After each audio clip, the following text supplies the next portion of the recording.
Good evening बच्चों। Good evening sir. हम आगे की क्लास में आपको पढ़ाते पढ़ाते एक चीज या नंबर का एक टाइप छूट गया था, वो था भाज्य संख्या, जिसको बोलते हैं कंपोजिट नंबर। अब भाज्य संख्या क्या है? भाज्य संख्या ऐसी संख्या को कहा जाता है जो स्वयं एक या फिर कम से कम एक नंबर से एक और भी नंबर से विभाजित हो, वो क्या कहलाती है? कंपोजिट नंबर यानी भाज्य संख्या। वो तो मतलब किससे किससे हो? जैसे मान लो कि हम लिखें 4, ये 1 से तो होगी, 2 से भी हो रही है और ये 4 से तो होगी ही।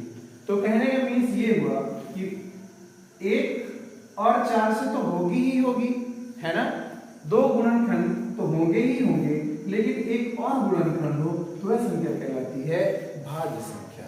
ठीक है, तो आइए हम संख्या पद्धति में भाज्य संख्या को पढ़ते हैं।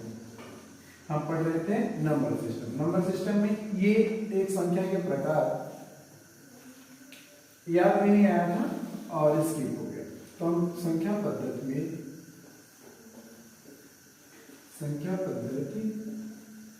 Number system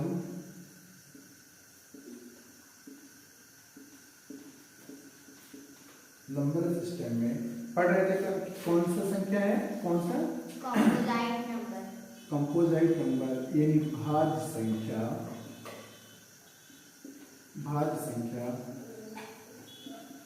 composite number. अब भाज्य संख्या हम देखे थे कि अभाज्य संख्या ऐसी संख्या को कहते हैं जिसके मात्र 2 गुणनखंड हो, है ना? और भाज्य संख्या जिसके 2 से ज्यादा गुणनखंड हो, ऐसी संख्या भाज्य संख्या कहलाती हैं। जिस संख्या के 2 से ज्यादा गुणनखंड को भाज्य संख्या कहलाती है।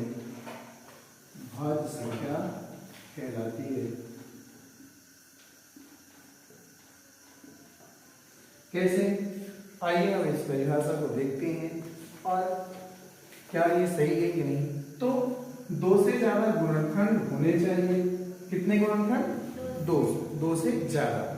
जैसे हमारे पास 4 है, 4 अभी जानते हैं 1 से कोई भी संख्या विभाजित होगी, 1 से तो होगी, और कोई भी संख्या खुद से विभाजित होती है तो ये भी 4 से विभाजित हो जाएगी, है ना?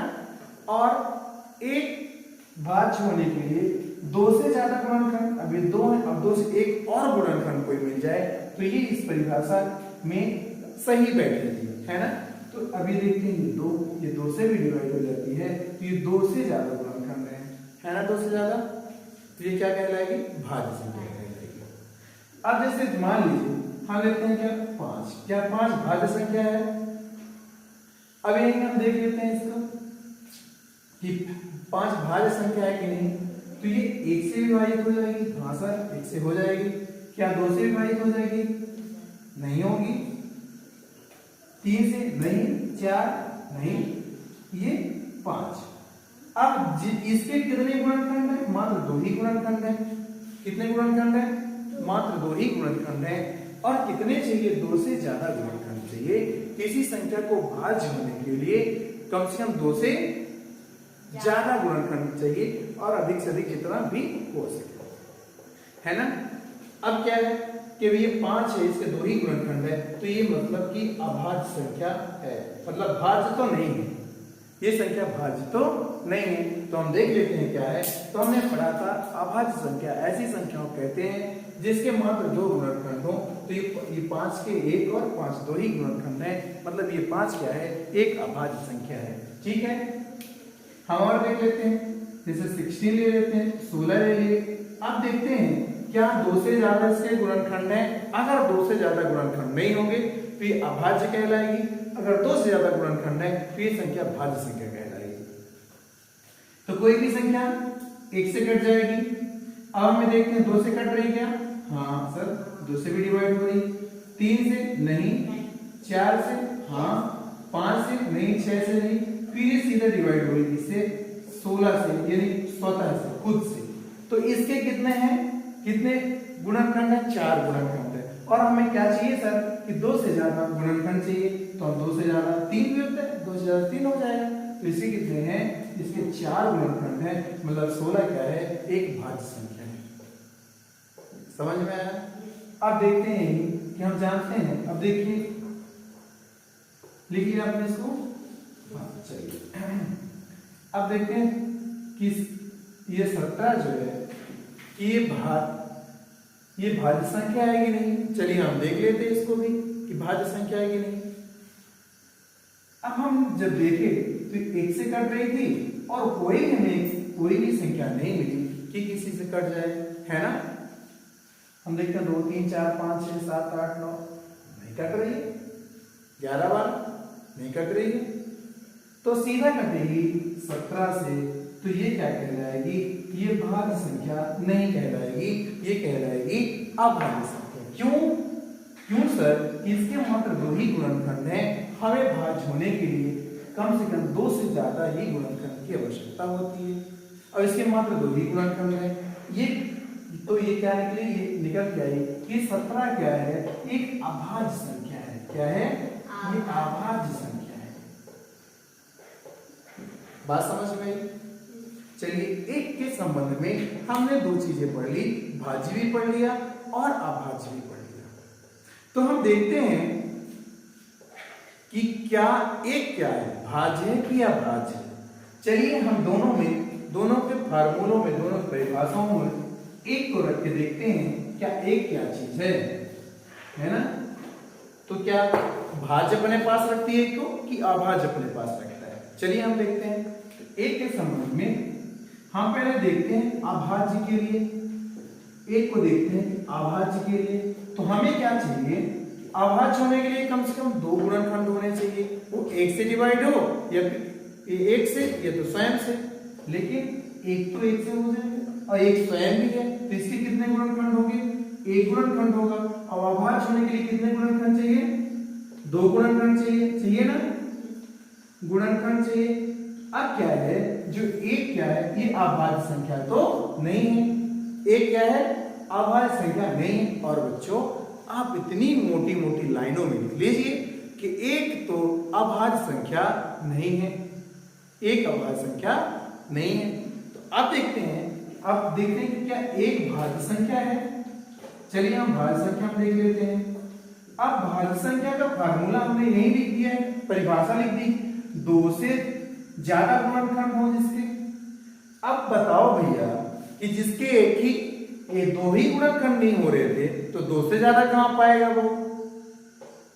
अब जिसके पास 1 रुपए नहीं है, उससे 10 रुपए मांगोगे तो कहां से पाएगा, आफत ना आ जाएगी, है ना। अब जिसके पास कुछ भी नहीं है, अब इसके पास 2 गुणनखंड अगर हो जाते तो यह अभाज्य बन जाती एक। लेकिन जब 2 ही गुणनखंड नहीं है, तो 2 से ज्यादा गुणनखंड कैसे हो जाएंगे। तो अब अभाज्य होने के लिए 2 से ज्यादा गुणनखंड की आवश्यकता होती है, 2 से अधिक गुणनखंड होने चाहिए, है ना, अधिक हो ज्यादा हो तब तो ये अभाज्य कहलाएगी। तो अब ये देखेंगे कि इसके मान एक ही गुणनखंड है, इसलिए क्या है, एक ना तो भाज्य है और ना ही अभाज्य है। तो क्या निकल के आया, एक ना तो भाज्य है और ना ही अभाज्य है। इतनी मोटी लाइन में लिख लो कि अंधेरे में भी वो दिख जाए, है ना। एक ना तो भाज्य है, एक ना तो भाज्य है और ना ही अभाज्य है। ठीक है, एक ना तो कंपोजिट नंबर है और ना ही प्राइम नंबर है, ठीक है ना। अब एक क्या है, अब हम देख लेते हैं, जितने भी हमने नंबर पढ़े वो नंबरों में देख लेते हैं क्या है ना। तो भाई इतनी बुरी तो एक नहीं है, इतना बुरा नहीं है कि इसको कोई ना रख पाए अपने पास। तो एक है, एक नेचुरल नंबर भी है जिसको हम बोलते हैं प्राकृतिक संख्या, है कि नहीं।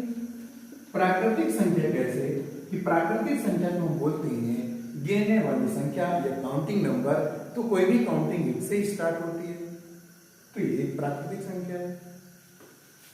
इसके आगे हम आते हैं, देखते हैं कि ये पूर्ण संख्या है। हाँ सर, ये पूर्ण संख्या है। कैसे? अब हम पढ़ चुके हैं कि पूर्ण संख्या कैसे है। पूर्ण संख्या जब नेचुरल मतलब प्राकृतिक संख्या में 0 को हम शामिल कर देते हैं तो वह पूरी पूरी संख्या पूर्ण संख्या कहलाती है ना। तो हम 0 1 2 3 तभी यहाँ सर पूर्ण संख्या तो सही पकड़ लिया। चलिए हम देखते हैं क्या ये पूर्णांक संख्या है। क्या है? पूर्णांक संख्या है। हाँ सर, पूर्णांक संख्या है। क्योंकि पूर्णांक संख्या में माइनस वाले भी रहते हैं, 0 और प्लस, जिसमें ऋणात्मक धनात्मक अशून्य तीनों प्रकार की संख्याएं हों, ये क्या कहलाती हैं? पूर्णांक संख्या कहलाती है ना। और एक चीज आप और समझिएगा कि 1 ऋण में भी हो सकता है, मतलब कि ऋण में, और इसमें धन में भी हो सकता है ना। समझ गए ना। अब ये सब देखेंगे कि क्या एक परिमेय संख्या है। हाँ सर, क्यों? एक के नीचे हम एक लिख सकते हैं, 1/1, कोई परिवर्तन नहीं आएगा, तो एक ही। तो चीजें हमें समझ में आई है ना। अब ये देखना है कि क्या एक जो है क्या विषम संख्या है सर? जी सर, विषम संख्या भी है। क्योंकि विषम संख्या की जो शुरुआत होती है वो 1 से होती है। एक विषम संख्या भी है जिसको बोलते हैं ऑड नंबर, है ना। हाँ सर, विषम संख्या भी है। क्योंकि विषम संख्या का जो शुरुआत होती है वो 1 3 5 7 और ये जाके अनंत तक जाती है, तो पता कहां तक जाएगी, है ना। विषम संख्या, अब हम ये भी जानते हैं कि एक जो है सबसे छोटी विषम संख्या है, सबसे छोटी विषम संख्या है ना। तो चलिए हम तो हाँ सॉरी हम लिख देते हैं और, ठीक है। चलिए अब हम आगे चलते हैं। आज हम पढ़ेंगे विभक्ति के नियम, डिविजिबल रूल। विभक्ति के नियम इसी संख्या पद्धति में आगे का चैप्टर है विभक्ति के नियम। अब ये विभक्ति के नियम क्या होते हैं कि हम संख्याओं को इकाई संख्या, इकाई दहाई, सभी संख्याओं के अंकों को आपस में जोड़ने पर अगर व्यक्तिगत रूप से किसी संख्या से कटती है तो वो संख्या पूरी उस संख्या से कट जाएगी। तो हम संख्याओं को कहाँ देखेंगे? पहले हम देखें इकाई में क्या है उसके, फिर इकाई दहाई में क्या है उसके, फिर सभी अंकों को जोड़ने पर क्या है। तो अगर ऐसी संख्याएं जो किसी संख्या से कट जाती है तो संख्या पूर्णतः उसी संख्या से विभाजित हो जाएगी। तो चलिए हम देखते हैं आगे की ओर। हम पढ़ेंगे विभक्ति के नियम, विभक्ति के नियम, ठीक है। ये क्यों आवश्यकता है, क्यों आवश्यक है? क्योंकि हमें कई बार गुणा भाग करना पड़ता है और हम जान नहीं पाते कि जल्दी हमें कैसे सॉल्व करना है, इसलिए जरूरी है हम जान जाएंगे कि हाँ ये संख्या 2 से कट जाएगी, ये संख्या 3 से कट जाएगी, ये संख्या 4 से कट जाएगी, ये संख्या 5 से कट जाएगी, और ये संख्या 6 से कट जाएगी, और ये संख्या 9 से कट जाएगी। तो हमें क्या है कि जो गुणा भाग करने पर सहूलियत होगी, है ना। हम कई बार क्या होता है कि जब संख्या अंश और हर वाली होती है और बड़ी संख्या है, और हम जैसे किसी का हमें टेबल नहीं आता, जैसे मान लो कि 16 का टेबल नहीं आता, तो हम जान जाएंगे कि 2 से कट रही है तो इसको और कम बना लेंगे, 2 से काट देंगे 16 को तो हो जाएगा 8। अब आसानी से हम टेबल पढ़ लेंगे। तो हमें इसलिए भी आवश्यक है ये विभक्ति के नियम जानना। डिविजिबल रूल, इसको क्या बोलते हैं? डिविजिबल रूल बोलते हैं, मतलब विभक्ति के नियम, ठीक है। अब हम सबसे पहले देखेंगे दो के विभक्ति के नियम, विभक्ति के नियम। अब ये 2 का क्या जरूरत है, 2 को क्या आवश्यक है कि कोई भी संख्या 2 से कैसे हम ये जानेंगे कि कैसे 2 से विभाजित होगी। उस संख्या की इकाई में क्या होना चाहिए, हम ये देखेंगे। संख्या के इकाई के स्थान पर किसी संख्या के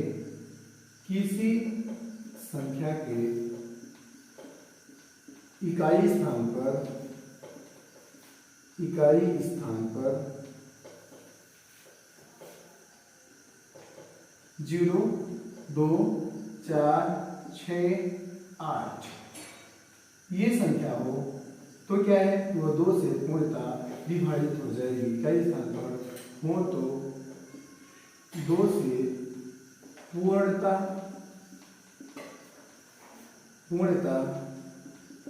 विभाजित हो जाएगी, है ना, विभाजित हो जाएगी। कैसे, क्या होना चाहिए, 2, 4, 6, 8 है ना, तो क्या है कि 2 से विभाजित हो जाएगी। अब आपको लगा होगा सर ने 2 लिखा है, 0 लिखा है, 2 लिखा है, 4 लिखा है, 6 लिखा है, 8 लिखा है, 10 क्यों नहीं लिखा, 12 क्यों नहीं लिखा, लगा ना। अब देखो, अब यहां से ये सिंगल डिजिट में नंबर है, ये क्या है डबल डिजिट में, तो हमें इकाई में 2 मिल गया, हमने पहले से 2 लिख रखा है ना। और ये 0 इकाई में 0 हमने पहले लिख रखा है, लगा जरूर होगा, नहीं लगा, लगा ना कि 8 तक ही भी लिखते हैं, आगे लिखते, लेकिन हमें अच्छा कितनी भी बड़ी संख्या लिख लेना, जैसे 10 हो गया, 12 हो गया, 14 हो गया, 16 हो गया, और ये 18 हो गया, और ये 20 हो गया, और 22। अब देखना मैं दिखाता हूँ हमने आगे क्यों नहीं लिखा था। अब देखो, इसके क्या के स्थान पर 0, यहाँ भी क्या है, इकाई के स्थान पर 2, यहाँ क्या है 2, इसकी इकाई के स्थान पर 4, यहाँ 4, इसकी इकाई पर 6, यहाँ पर 6, यहाँ क्या है 8, यहाँ इकाई के स्थान पर 0, 0, इकाई के स्थान पर 2, यहाँ क्या 2। तो हमने इसीलिए डबल डिजिट नंबर नहीं है, हमने पहले ही जान रखा था कि ये 2, 0, 2, 4, 6, 8 आएगा, कितनी बड़ी वैल्यू होगी हम 200 काट पीट के फेंक ही देंगे, है ना। तो हमें क्या समझ में आया कि किसी संख्या के इकाई स्थान पर अगर कौन कौन सी संख्या हो, ये 0 हो, 2 हो, 4 हो, 6 हो, 8 हो, ऐसी संख्या है 2 से पूर्णतः विभाजित हो जाएंगी, है ना। जैसे हम लिखते हैं 150, अब देखते हैं 2 से कटता है कि नहीं, हमने 2 से काटा, 2 सत्ते 14, 1 आएगा 0, 2 5 10, ठीक है। अब ये देखिए, हम लिखें 152, 2 रख लेते हैं, 2 से काटते हैं, 2 सत्ता 14, 1 आया, 2 लिए, 2 छक्का 12, ये भी कट गया। सभी संख्याओं को देख लें और भी देख लेते हैं, 156, 2 से काटते हैं, 2 सत्ता 14, 1 आया 16, 2 अट्ठे 16, हाँ सर ये भी कट गया, ये तो जादू है। अब सर देखते हैं कि क्या 158 कट जाएगा, आपको लगता होगा शायद ये ना कटे, देख ले कटता है कि नहीं, है ना। 2 से 2 सत्ते 14, कितना है 1, 2 9 18, हाँ सर आपने तो सही लिख दिया, सारी समस्याएं खत्म हो गई। अगर हमें याद रहा कि किसी भी संख्या के इकाई स्थान पर 0 हो, 2 हो, 4 हो, 6 हो, 8 हो, वो संख्या 2 से पूर्णतः विभाजित हो जाएगी। बात समझ में आएगी, समझ में आएगी ना। Yes sir. अगर आपको दिखेगा कि किसी संख्या के इकाई के स्थान पर 0, 2, 4, 6, 8 हो, उसको आपको कुछ भी नहीं पूछना है, वो 2 से तो उसको टपका ही देना है, 2 से काट के आधा कर देना है। 2 से काटने का मतलब यही ना आधा करना, 2 से विभाजित करने का मतलब यही है उसको 2 टुकड़ों में बांटना, है ना। तो उसको 2 टुकड़ा तो कर ही देना, फिर जो करना हो तो करना। तो चीजें समझ में आई, चलिए अब हम देखेंगे 3 के विभक्ति के नियम। अब 3 के विभक्ति का नियम क्या कहता है, अगर हमें कोई संख्या मिल गई तो संख्या मिल गई तो वो कहता है कि पहले उन संख्या के अंकों को आपस में जोड़िए, अंकों को आपस में जोड़िए। जब आप उसको जोड़ लेते हैं, जोड़ने के बाद अगर आप जोड़ते हैं, जोड़ने के बाद वह संख्या 3 से विभाजित हो जाती है, ये 3 से कट जाती है, तो पूरी की पूरी वैल्यू 3 से कट जाएगी, चाहे यहां से यहां तक की क्यों न की हो संख्या। अगर सबको देख कैसे जोड़ना है, अब हम ये जानते हैं। पहले क्या करना है, 3 की विभक्ति का नियम क्या कहता है, दी गई संख्या के अंकों को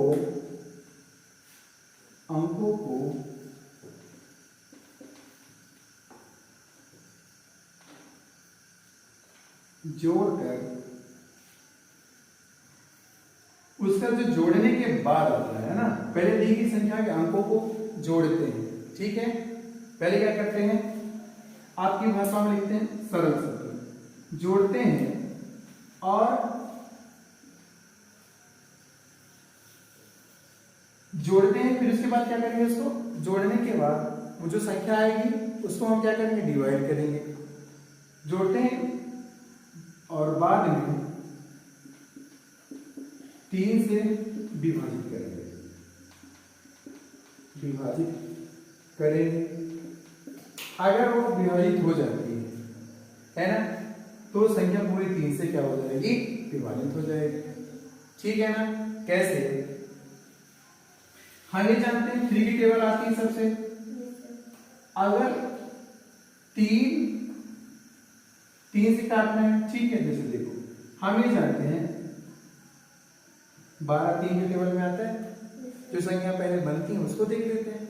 अब अंकों को कैसे जोड़ना है, अंकों को आपस में ऐसे जोड़ना है, 1 + 2 कितना आया, 3 से भाग करो, 3 कम 3, मतलब यह 12 जो है ये 3 से कट जाएगा, ठीक है। और भी हम संख्या लेते हैं 963। अब आपस में इन संख्याओं को आपस में क्या करना, पहले जोड़ना है। हम जोड़ लेते हैं, 6 और 3 क्या होगा, 9, 6 और 3 को जोड़ेंगे 9 आएगा, और 9 में 9 को जोड़ेंगे कितना आएगा, 18 आएगा, है ना। अगर यहां से भी नहीं आती आपको टेबल, अगर आपसे 12 नहीं आता तो हमें क्या करना है, इसको भी जोड़ लेना है, 8 9। अब तो ये जानते हैं कि 3 से डिवाइड हो जाएगा, 3 3 जा 9, 3 से विभाजित करेंगे। अगर वह संख्या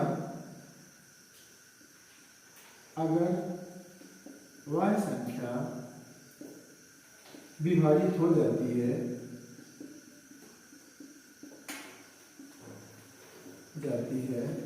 तो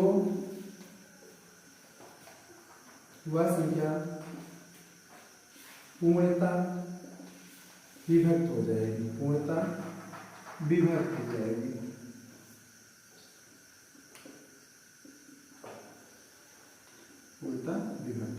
ठीक है। तो हमें क्या करना है, सबसे पहले हमें नंबर दे घबराना नहीं है, पहले उसको क्या करना है, देख लेना है। अब एक चीज क्या होता है ना, देखो कई बार क्या होगा, जैसे ये हमने लिखा था 12, आपको अभी ये लगा होगा कि 2 से भी कट जाएगी, 3 से भी कट जाएगी। सर ने गलत तो नहीं बता दिया, जी नहीं बच्चों, सर ने सही बताया। अब क्या है, 3 से हम काटेंगे तो इसका जो काटने पर भाग आएगा, टुकड़ा आएगा, वो कम होगा, और 2 से काटेंगे तो ज्यादा होगा। 12 में 3 लोग हैं, 12 में 2 लोग हैं, तो हम क्या करेंगे, जब गुणा करते हैं ना, तो हम बड़ी संख्याओं को अक्सर इसलिए यूज करते हैं कि ये जो पार्ट है मेन वाला ना, उसको कम करना है हम, ताकि हमसे टेबल आने लगे, है ना। जैसे ये 2 का हम काटे, 2 से डिवाइड करें तो ये 6 टाइम जाएगा, लेकिन अगर ये 3 से डिवाइड करेंगे तो ये 4 टाइम जाएगा, है ना। और ज्यादा 4 की पहाड़ा अपेक्षा के सरल इससे 6 से, लेकिन जब बने तो सरल महंगा क्या का सरल कठिन क्या है ना। तो चीजें ये हैं कि हमें बड़ी संख्याओं से काटना होता है ताकि वो जो मेन पार्ट है वो कम हो जाए और हमसे टेबल पढ़ना आसान हो जाए और बनने लगे। ठीक है, तो 3 का समझ में आया आपको? सेम आपको जस्ट जैसे ही लिखा है ऐसी 9 का है। किसका है? 9 का। 9 के विभक्ति का नियम क्या कहता है? कोई भी संख्या 9 से कैसे विभाजित होगी? 9 के विभक्ति के नियम, विभक्ति के नियम। अब 9 से केवल कैसी संख्या है? अब इसका नियम क्या है? सभी संख्याओं को आपस में जैसे 3 के लिए थे ऐसे इसका 9 का भी है। सभी संख्याओं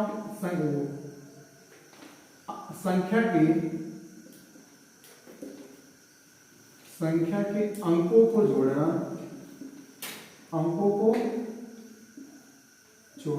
चलो हम जानते हैं जैसे 9 99, ये जानते हैं 9 से कट जाएगा, तो सभी अंकों को जोड़ना, हम जोड़ देते हैं। 18 आ गया। क्या 9 से डिवाइड? यस सर, 9 से डिवाइड। अंकों को जोड़ते हैं और जोड़ने के बाद अगर वह संख्या 9 से डिवाइड हो जाती है तो पूरी संख्या 9 से विभाजित हो जाएगी। ठीक है, ये 3 ही जैसे इसका है। अंकों को जोड़ते हैं, जोड़कर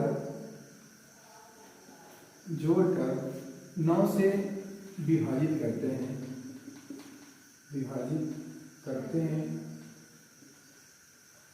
अगर 9 से विभक्त हो जाती है तो वह पूरी संख्या 9 से विभाजित हो जाएगी।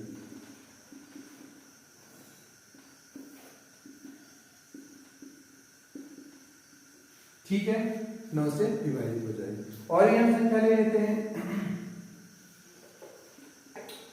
अब ये बताओ 9 से विभक्त हो जाएगी क्या? ये इसको जोड़ो। 9 1 10, 10 8 18। जी सर, ये भी तो पड़ गई है ना। और संख्या हम लेते हैं, जैसे हम लिए 9 3 6 9 और लेते हैं 9। अब ये देखते हैं क्या संख्या है 9 से डिवाइड हो जाएगी। ये दोनों, ये 9 हो जाएगा, ये 9 और ये 9 और ये 9 9 9 18 प्लस 9 9 18 18 कितना होगा? 36। अब इसको आपस में जोड़ लो। 6 3 9, 9 से डिवाइड करो 1। देखो संख्या पूरी 9 से कट जाएगी। काट के दिखाऊं क्या? चलिए एक बार इसको देख लेते हैं, क्या वाकई में जो सर लिखवाए इतनी बड़ी परिभाषा सही है कि नहीं, कि गलत सलत लिखवा दें और यहाँ से निकल जाए। आप लोग मजदार में फंस जाओ। तो चलो देख लेते हैं क्या ये संख्या क्या लिखा है? 9 3 6 9 9। क्या यार 9 से विभाजित हो जाएगी कि नहीं? तो आइए हम देखते हैं। 9 से विभाजित करते हैं। 9 1 जा 9 1 कम 9, ये तो पूरी कर गई सर। 3 आया। अब 3 से भाग नहीं जाएगा, भागना पूछे 90 से दशमलव नहीं लगाएंगे क्योंकि हमारे पास आगे संख्याएं हैं। अब ये बड़ी है ना, तो हम क्या उतार देंगे? 9 चौको 36 आया सर, ये भी कट गया। 9 आया, 9 1 जा 9, ये भी कट गया। और 9 9 कम 9 सर, ये भी कट गया। तो आपने सर सही लिखाया था कि पहले हम जोड़ लेते हैं सभी संख्याओं को आपस में, सभी अंकों को। अगर अंक वाली संख्या इतना आया था, लास्ट में 1 ये आया था, इसको जोड़ लिए 9 हुआ। ये 9 से तो 9 सीधा सीधा कट जाएगा। कितने टाइम? 1 टाइम। सर हाँ, आपने सही बताया था, ये पूरी पूरी संख्या ये 9 से डिवाइड हो गई। तो हम चलते हैं अब क्या आगे के विभाज्यता के नियम। अब देखेंगे हम 4 के विभक्ति के नियम। 4 के विभक्ति के नियम। बच्चों 4 की विभक्ति नियम, बच्चों आपको क्या करना है? बहुत बड़ी बड़ी मोटी लाइनों से लिख लेना है, क्योंकि इसका रूल और भी 2 से 3 और 9 से ही अलग है ना। तो हमें क्या देखना है? किसी भी संख्या के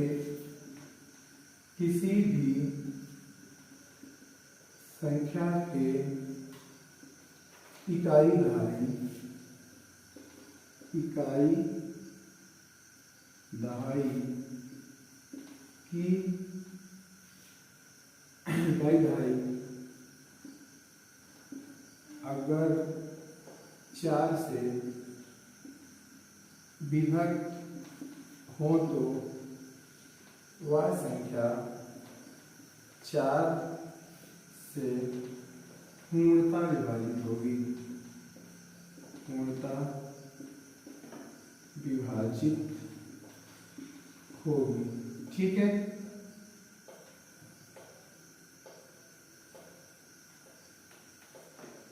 पूर्णतः विभाजित होगी। 4 के विभक्ति के नियम क्या कहता है? किसी भी संख्या की इकाई दहाई अगर 4 से विभक्त हो तो वह संख्या 4 से विभाजित हो जाएगी। चलिए हम देखते हैं, जैसे मान लीजिए हम जानते हैं कि अब ये देखते हैं, हमने इसमें देखा इकाई में क्या है, इकाई में क्या है 4 है, दाई में क्या है 2 है। ठीक है, अब ये पूरी संख्या में हमें डिवाइड नहीं करना है, सिर्फ इकाई और दहाई की संख्या। तो अब ये देखना है क्या, ये 4 से विभाजित हो जाती है, 4 4 24, 4 4 24। ये देखो ये 24 कट जाता है 4 से, ये 10 तो 24 कट जाएगा, है ना। अगर हमारे पास लिखा है 1248, तो हमें क्या देखना है, इकाई दहाई क्या है देखना है, फिर इकाई दहाई कट जाता है क्या, तो हम देखेंगे 48 को हम 4 से डिवाइड करेंगे, 4 1 4, 4 2 8, ये कट गया। तो अब ये है, ये जो 1248 है, 1248 ये 4 से पूर्णतः विभाजित हो जाएगा। ठीक है ना, समझ आया आपको? Yes, sir. अब हम इसी के मिलता जुलता एक नियम है, तो अब हमें क्या देखना है 4 के विभक्ति के नियम में? सर हमें ये देखना है बच्चों कि इकाई और दहाई का देखना है, और चाहे संख्या कितनी भी बड़ी क्यों न हो, उस संख्या को हमें नजरअंदाज करना है, उसको ऊपर कपड़े डाल देना है ना, उसको काट मत देना गुणा भाग सब गलत हो जाए, है ना। बस उसको देखना नहीं है, पहले देखोगे तब तो पता चलेगा, पहले देख लेना, अपने ऐसे हाथ रख लेना। अब देखना है सर 48 कट रहा है, 48 को आप 4 से काट, ऊपर चल पूरी संख्या को आप काट दो 4 से, है ना। लिख लिया आपने? ऐसे है 8 की विभक्ति के नियम। 8 की विभक्ति के नियम क्या कहता है?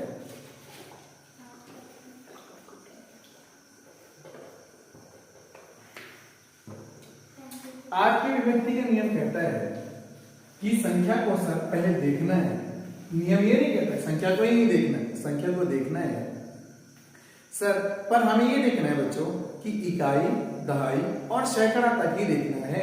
अगर वो 8 से विभाजित हो जाएगी तो पूरी संख्या 8 से विभाजित हो जाएगी, है ना। फिर वो संख्या को जब पूरे नंबर्स को देखोगे तब तो विभाजित करोगे ना, है ना। तो 8 की विभक्ति का नियम क्या कहता है? 8 के विभक्ति का नियम अब क्या है, संख्या के किसी भी संख्या के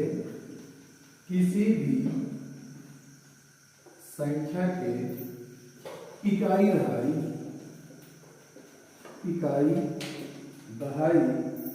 और सैकड़ा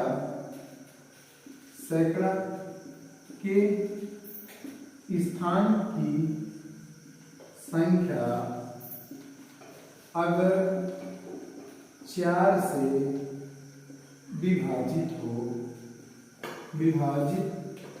हो तो वह संख्या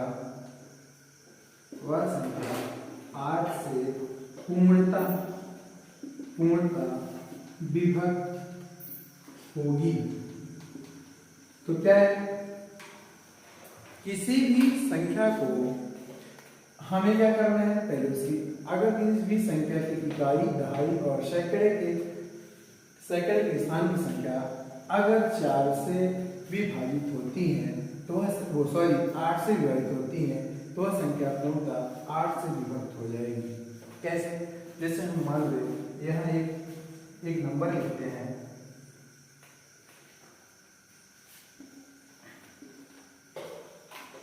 अब हमें इस नंबर के सिर्फ 3 ही डिजिट देखने हैं, चूंकि और इकाई दहाई करना आता है ना।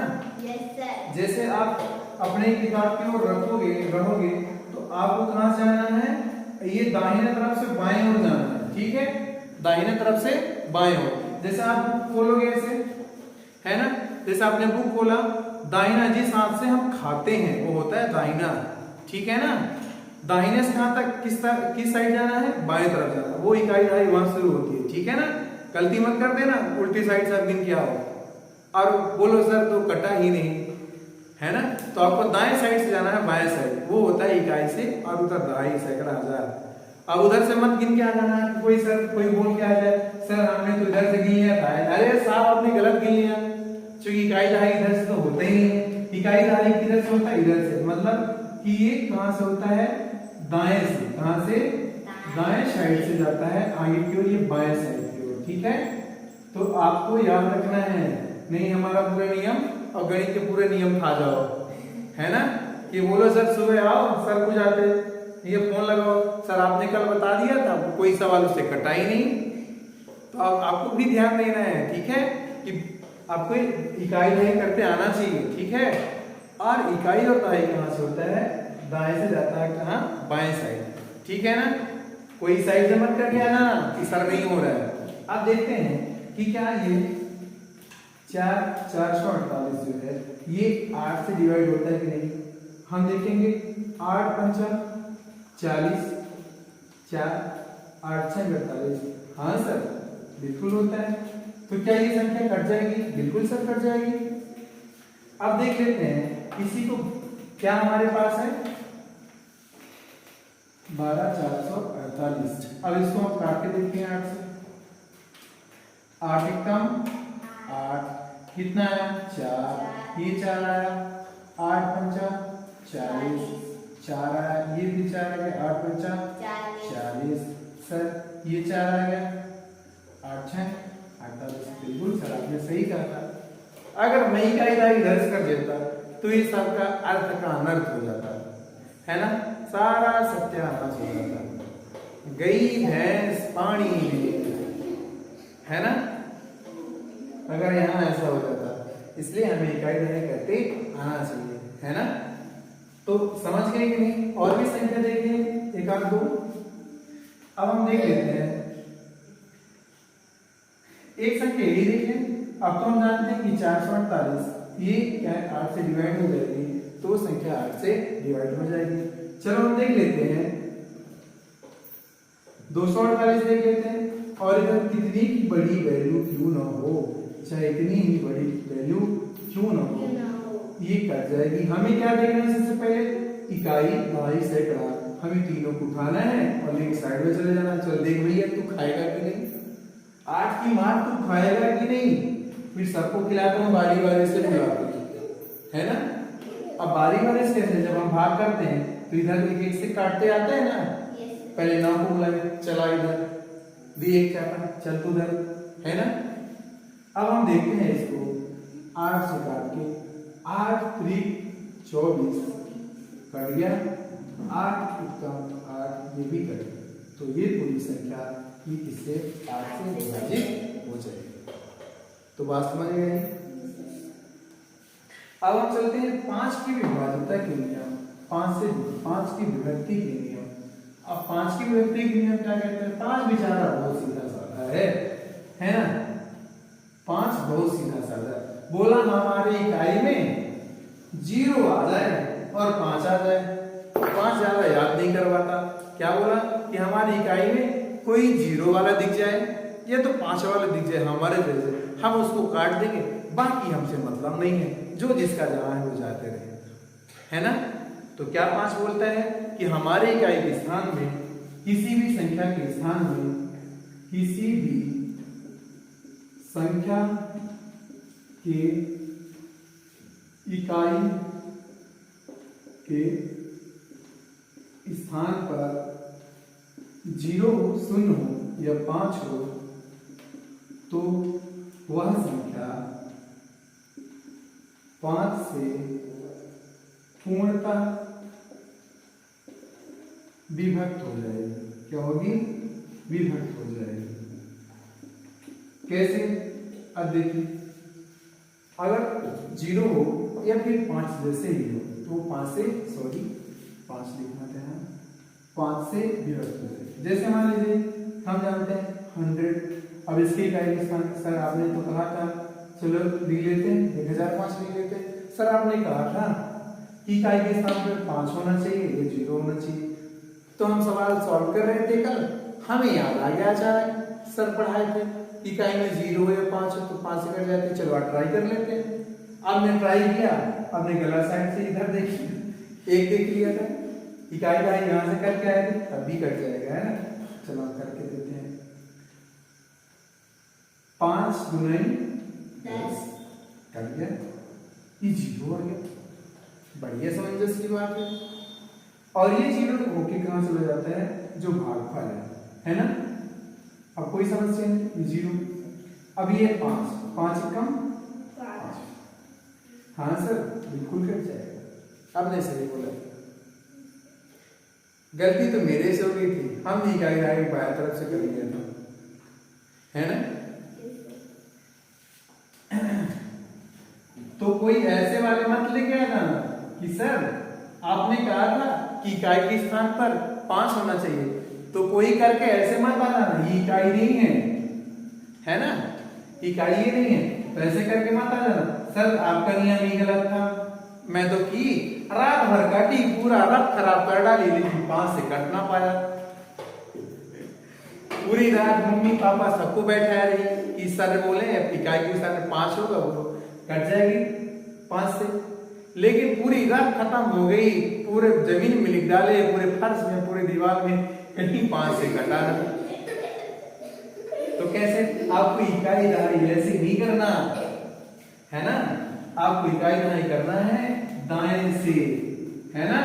अब हम देख लेते हैं यहाँ, तो ये न कटती, इकाई के स्थान पर 2 था, है ना, 2 था, तो ये 2 से कटती, या फिर ऐसे सबको जोड़ लेते, 2 1 3 3 5 8, नहीं ये 3 से और 9 से नहीं कटेगी, लेकिन ये 2 से कटेगी, है ना।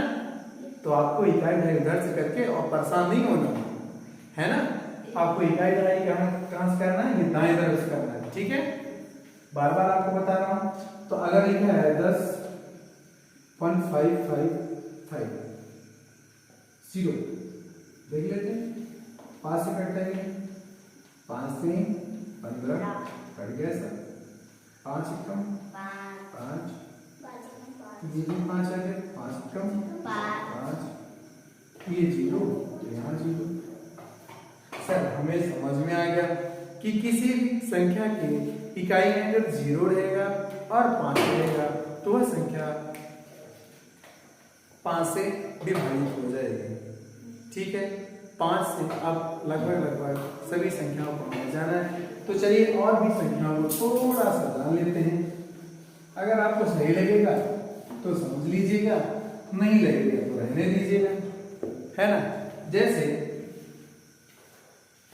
6 से कैसे विभक्त होंगे, 6 के विभक्ति के नियम, ठीक है, विभक्ति के नियम।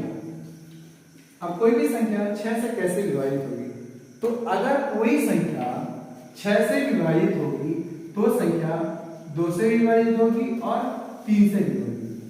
जो संख्या 2 और 3 से विभाजित होगी वो 6 से विभाजित हो जाएगी। नहीं समझ आ रही बात, देखो कोई संख्या अगर 2 और 3 से विभाजित होती हो तो वह संख्या 6 से पूर्णतः विभक्त हो जाएगी। कैसे, चलिए देख लेते हैं। एक छोटी सी संख्या लेते हैं, उठाते हैं, छोटी सी, आ चल तुझे काटना है, बुला लिए उसको, हम बुला लिए 12 को, 12 नहीं आ रहा तो बोले ना जाएंगे, पकड़ लाए खींच के, कि चल बेटा इसको काटना है, 3 लोग मिलकर काटेंगे, देखना कैसे। अब हम ये जानते हैं कि इकाई के स्थान पर कितना है, 2 है, फिर 2 से कट जाएगा। अब वापस में जोड़ते हैं, 1 और 2 को 3 है, 3 से भी कट जाएगा, है ना।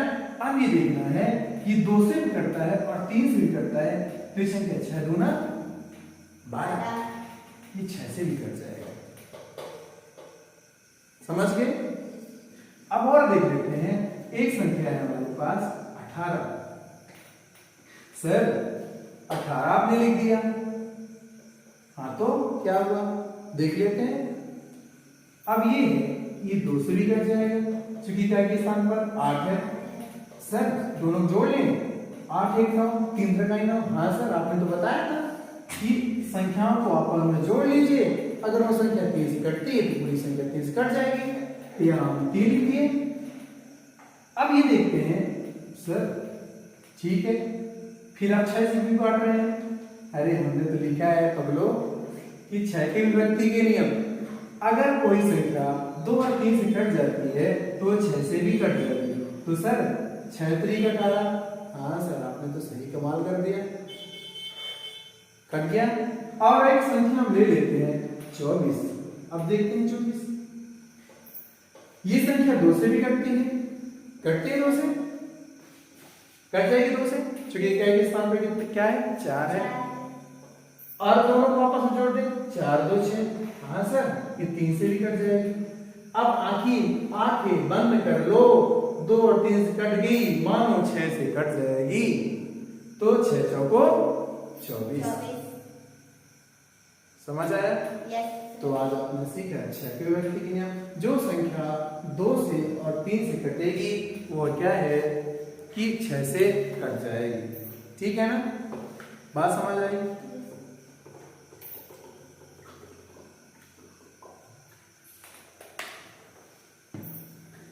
आइए थोड़ा सा और पढ़ते हैं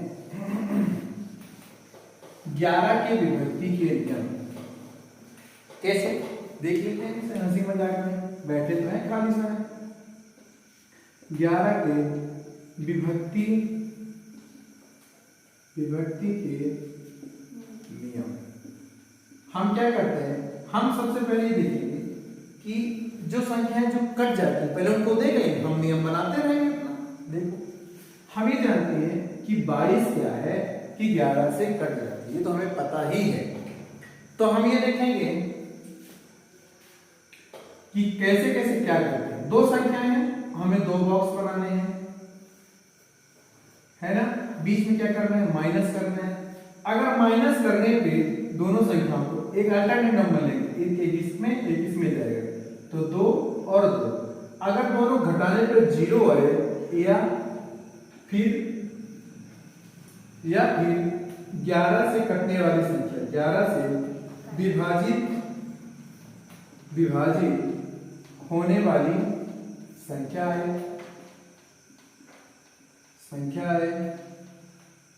वह 11 से विभाजित हो जाएगी। कैसे सर, सही बता रहे हैं कि नहीं।